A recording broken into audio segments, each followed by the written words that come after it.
O Estado liberal vai seguir à risca a teoria de Adam Smith, a teoria econômica, segue a teoria política de John Locke, da república representativa, com a divisão dos três poderes de Montesquieu, e no âmbito econômico, a teoria de Adam Smith, que o mercado tem suas próprias leis.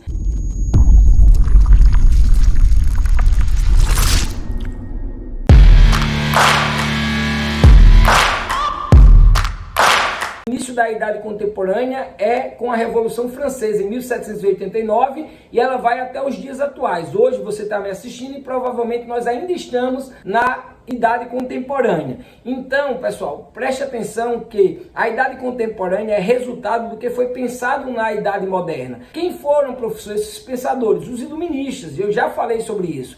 Em especial os contratualistas. Os iluministas foram os responsáveis por pensar as saídas para a crise do mundo moderno. Lembre-se, sempre que nós passarmos de uma fase histórica para outra, nós teremos uma crise e as saídas encontradas para essa crise vão gerar o mundo que se inicia, ok? Então, para passarmos da Idade Moderna para a Idade Contemporânea, esse momento de ruptura é marcado por uma crise anterior e as saídas encontradas para essa crise gerou o mundo contemporâneo. Qual foi a crise do mundo moderno? Nós não tivemos uma crise mais específica da modernidade como na Idade Antiga e na Idade Média. Na Idade Antiga, com a decadência do Império Romano, uma crise no sistema escravista, a Idade Média a partir do renascimento comercial e urbano. Na Idade Moderna não tivemos algo tão específico, porque a Idade Moderna é quase uma transição da Idade Média para a Idade Contemporânea.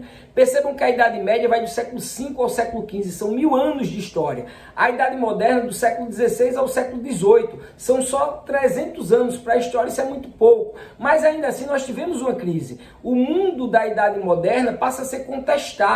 Contestado por quem? Contestado pelos filósofos iluministas que passam a questionar o antigo regime, passam a questionar o poder do rei, passam a questionar a força da igreja e da nobreza. Então contestam esse antigo regime e buscam criar um mundo novo. Essas ideias iluministas vão gerar a Idade Contemporânea. O principal pensador da política contemporânea que vem de lá da Idade Moderna é John Locke, que é um contratualista. Lembra dos contratualistas que buscavam entender a finalidade do Estado, a origem do Estado? Ora, para que se tem Estado? E qual a origem dele? Por que as pessoas negaram suas liberdades pessoais, individuais, e deram poder a um outro, ao Estado? Isso os contratualistas respondem a partir de um contrato social, e cada um deles diz a finalidade do Estado e a origem do Estado. Eles discordam entre si, nós temos aí Hobbes, Rousseau e Locke. O que nós veremos agora é só John Locke, porque Locke é o pai do liberalismo político, nós já estudamos ele na aula passada, vamos só passar rapidinho, porque o liberalismo político vai ser a corrente filosófica, o pensamento político filosófico que vai ter hegemonia no mundo ocidental, beleza? Então John Locke foi extremamente importante e nós veremos ele a partir de agora, no liberalismo político. Corrente política filosófica que defende a maior participação dos indivíduos no processo político, de modo que o Estado não se sobrepõe aos cidadãos. O Estado deve ser a máxima expressão, mas que seja a expressão da vontade geral, da vontade do povo. Lembram de quando Locke disse que o Estado precisava ter representantes do povo, representantes populares, e aí ele fala quase que criando um sistema legislativo de poder, beleza? Cuidado, viu? A divisão dos poderes é por Montesquieu, embora John Locke já pretendia estabelecer um poder a mais no mundo moderno, que era o poder legislativo, com representantes do povo no Estado, ok? O liberalismo político é marcado pela defesa das liberdades individuais, em contraponto ao Estado soberano e absolutista da Idade Moderna, ok? Não vou falar muito sobre ele, porque nós temos na aula anterior toda a teoria política de John Locke, toda a teoria política do liberalismo político, e o liberalismo político está aí entre a Idade Moderna e a Idade Contemporânea, mas nós já falamos na aula da Idade Moderna. Se por um lado eu falei de Locke, John Locke e o liberalismo político, e expliquei tudo na aula anterior desse curso, aqui nós falaremos pelo menos do Estado liberal. Lembremos, não podemos esquecer, a política ocidental foi marcada pelo liberalismo político no início da Idade Contemporânea. A maioria dos Estados-nações, das nações na Idade Contemporânea, pegaram o liberalismo político e adequaram às suas realidades. Então, eu falei para vocês na aula passada, por exemplo, o caso dos Estados Unidos. Basicamente, a Carta Constitucional dos Estados Unidos é a teoria de Locke. A teoria de Locke foi hegemônica no mundo todo, pelo menos no mundo ocidental. A corrente filosófica liberal foi hegemônica. Então, vamos entender o que é o Estado liberal. Basicamente, o Estado liberal tem um corpo de militares profissionais que formam as Forças Armadas e as polícias, que tem como objetivo a segurança interna e a segurança externa do país, proteger o território contra inimigos externos. Dispõe também de um corpo de funcionários e servidores públicos que formam a burocracia responsável por fazer cumprir as decisões dos três poderes. Assim, dos três poderes, porque no Estado liberal nós adequamos também a teoria de Montesquieu, da divisão dos poderes em três: legislativo, executivo e judiciário. E vivemos uma democracia representativa, tal como foi proposto por Locke. Percebam como os iluministas influenciaram na formação, da política dos Estados liberais, que são a maioria dos estados, nações na idade contemporânea. O Estado liberal defende uma economia de mercado. Para isso nós temos que falar de Adam Smith. Adam Smith é o filósofo que faz a seguinte leitura da realidade econômica do mundo moderno. O mercado, a economia, ela tem suas próprias leis. Ninguém pode mandar na economia. É um iluminista que está lascando com o rei, porque na Idade Moderna quem mandava na economia era o rei, no mercantilismo. Na Idade Contemporânea não. O mercado vai ter suas próprias leis, a economia vai ter suas próprias leis.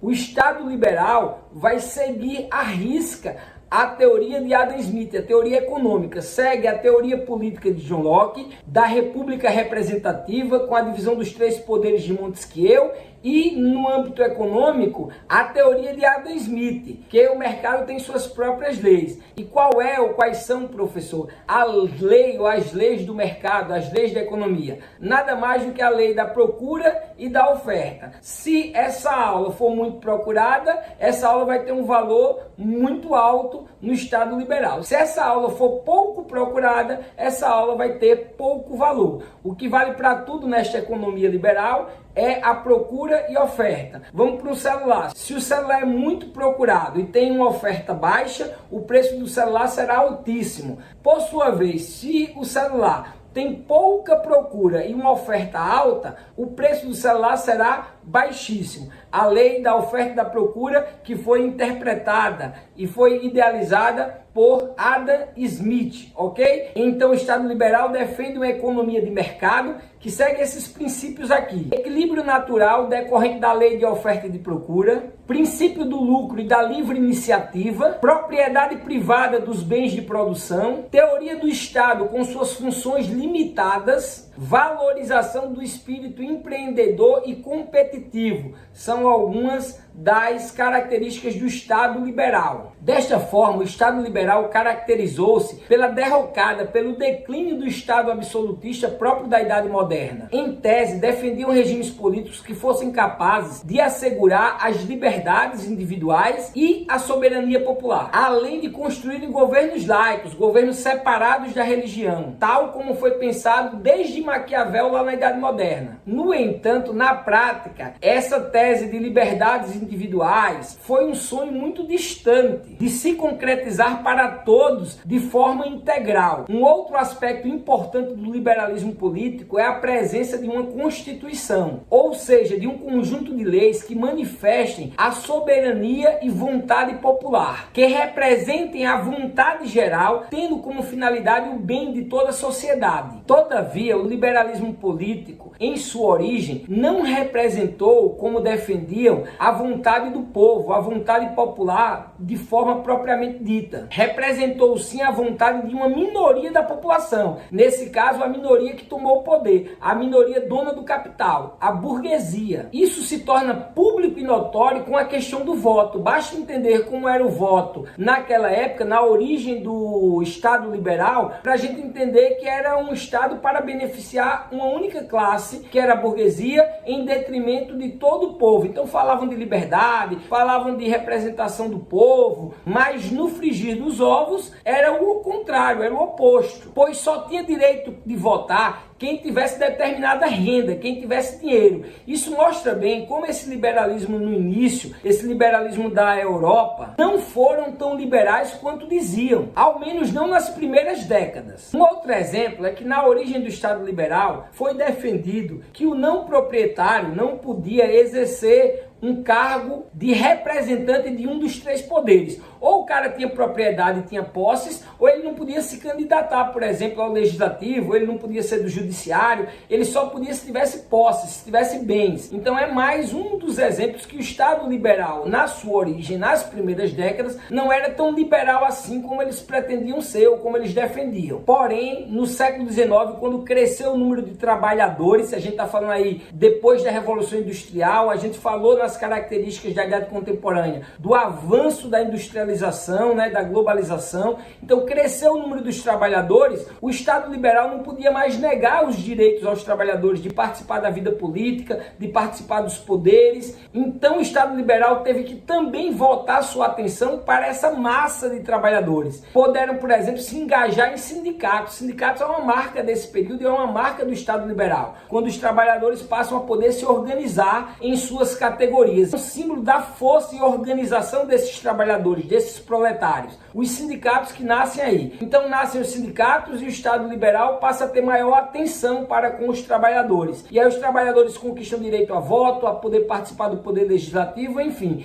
E aí nós temos estados liberais mais liberais do que eram, como nas primeiras décadas, como no seu surgimento. Uma das maiores vitórias dos trabalhadores foi o sufrágio universal, foi o voto universal. Isso foi uma conquista, não foi dado. Então, no Estado liberal, precisou os trabalhadores se organizarem em sindicatos, se organizarem politicamente para poderem conquistar o direito ao voto. E o Estado liberal, como pensado nas primeiras décadas, não pôde conter essa volúpia, essa força dos trabalhadores. Então, assim, fica registrado o sufrágio universal, o voto universal, como nós temos hoje, como uma das grandes conquistas dessa classe trabalhadora emergente, que está surgindo por conta do progresso da industrialização. Nesse cenário que acabei de falar, vão surgir teorias políticas mais atreladas aos interesses dos trabalhadores, que defendem mais o interesse dos de baixo, do interesse dos proletários. E essas teorias políticas são socialismo utópico, socialismo científico e anarquismo.